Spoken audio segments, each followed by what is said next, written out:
On Sunday, March 29, 1987, Lawrence Nomayagbo Anini, his gang and DSP Iyamu, the police officer who aided their operation, were publicly executed in Benin City after a Benin High Court convicted them in February 1987.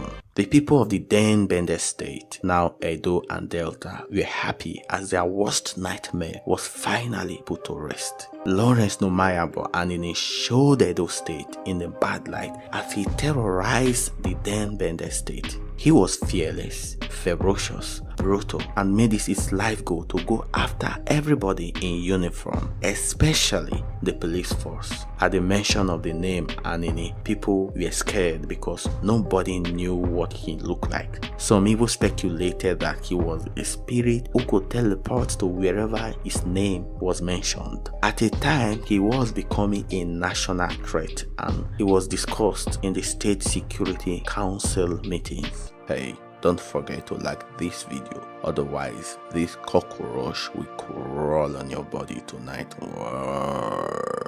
Lawrence Nomayagbo Anini was born in 1960 in a village that is about 20 miles away from Benin City. He migrated to Benin at a young age and learned driving and eventually became a skilled taxi driver. Because he was fearless and daring, he became popular in Benin motor parks as he was able to control different competing interests among motor park touts and operators. After a while, he stepped up his game and became a transporter for gangs, criminal godfathers, and thieves. Once he realized his criminal potential, he set up his own gang, which included Monday Osumbo, Ofege, and others. The gang started with car hijacking and later upgraded to bus and bank robbery. After some time, Anini and his gang extended their criminal acts to other towns and cities far north and east of Benin City. In early 1986, two members of Anini's gang were tried and prosecuted. This was against an earlier under-the-table agreement he had with the police to destroy evidence against the gang members. This spurred a retaliatory action as Anini felt that the police had betrayed him. He started gunning down police officers at will. Within 3 months, 9 police officers were victims of Anini's vengeance. Between August 1986 and September same year, Anini and his gang engaged in several robbery activities, including the snatching of a Peugeot 504 car from Albert Otto, an Assistant Inspector General of Police's driver.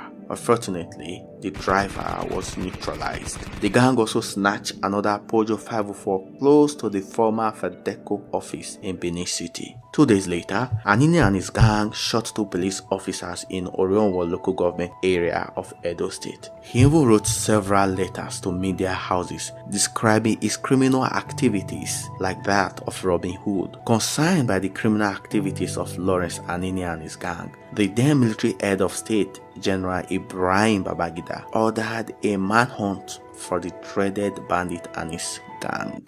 The entire police force went after them. The more they searched for Anini and his gang, the more elusive they become and the more they intensify their criminal activities. They were always 10 steps ahead of the police. Unknown to the police force that one of the senior officers was Anini's mole in the unit, and their attempt to capture Anini failed woefully. Words on the street then was that Anini was invincible and no one could ever catch him or his gang. But all that changed after the Armed Forces Ruling Council meeting in October 1986. The then head of state, General Ibrahim Babangida, turned to the then Inspector General of Police and asked, "My friend, where is Anini?" Lawrence Anini's case was becoming an embarrassment to the country. Newspapers, media houses, journals were publishing different reports on the terror Anini was unleashing on the land. Finally, it took a brave police officer, Kayode Owareroro, to bring Anini's reign of terror to an end.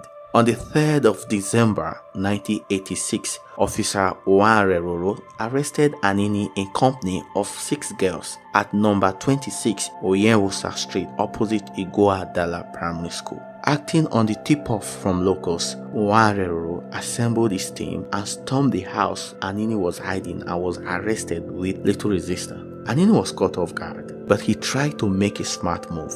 He tried convincing the police officers that he wasn't Anini. He attempted to escape, but Officer Uwareroro shot his leg. After receiving several bullets on his leg, he confessed that he was Anini. Surprisingly, Anini, that unleashed terror on the entire Bender state, became humble. He was remorseful and ready to confess. He revealed that Osubo, who was arrested earlier, was his deputy. He further revealed that Osubo actually shot and wounded former police boss Akabusu. Anini also revealed that George Iyamu, a high-ranking police officer, aided their robbery activities. The officer shielded gangs, gave them logistics, and sometimes revealed police secrets to them. Anini further exposed how George Iyamu tried to kill Christopher Omeben, an assistant inspector general of police in charge of intelligence and investigation. He even sent assassins to neutralize the AIG, but the assassin failed. In the end, Anini was tried in court and was sentenced to death. In passing his judgment, Justice Omo Agege made some emotional remarks.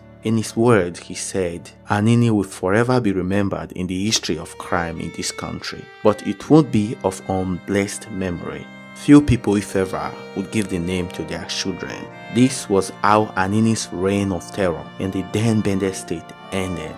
Every day is for the thief, and one day is for the owner of the house. So, what do you think about Lawrence Anini? Kindly share your thoughts in the comment below. Thank you.